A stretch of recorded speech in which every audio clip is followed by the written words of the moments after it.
Alright, here's the update video that I promised like 6 months ago, but I keep forgetting. My apologies. So, 2018 Mustang, 5.0 obviously, with a 2020 blower off a GT500. So, down there,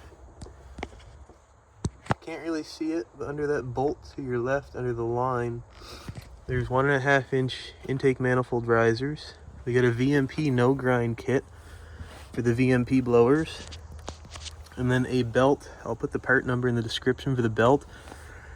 As you can see, I'm not running the 8 rib. I should be. I'm only running a 6 rib, but I did get the heavy duty one because I blew off the other one because I didn't Loctite one of the pulleys and blew the pulley off on the highway.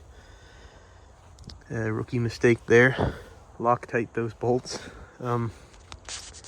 I would get the 8 rib if you can, because we're seeing belt slip on the dyno, but I do think some of that was with the pulley coming loose. It made about 700 at the tire on the dyno.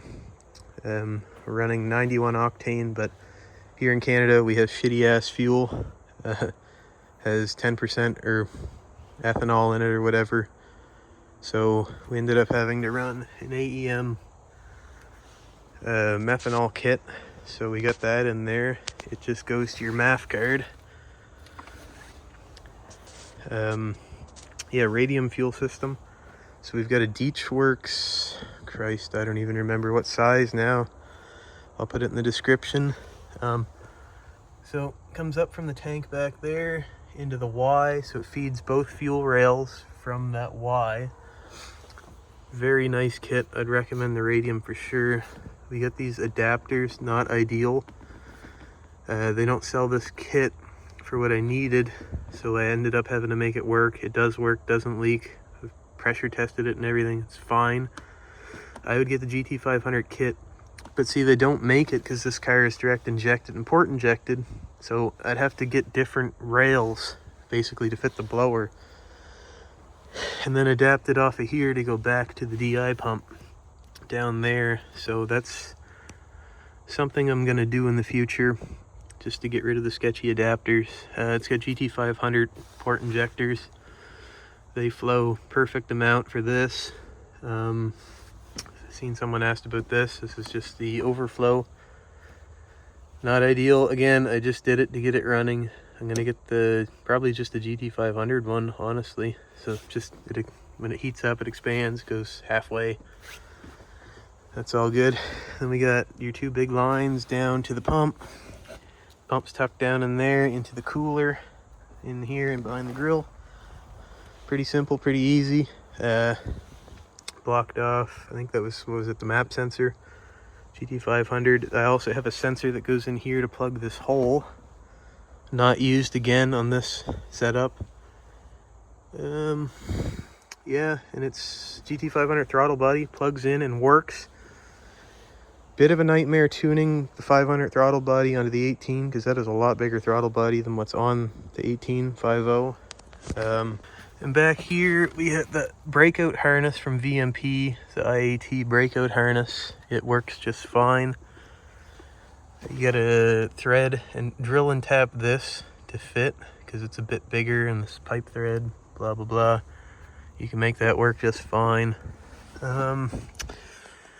Trying to think of other stuff I did. Oh yes, over here, this metal coolant neck here, you have to bend it over a few millimeters to clear the big throttle body. But it's steel, so if you're careful, it's fine to bend it over a little bit. Not saying you should do that, but that's what I did and it worked. I'm trying to think of other stuff I did.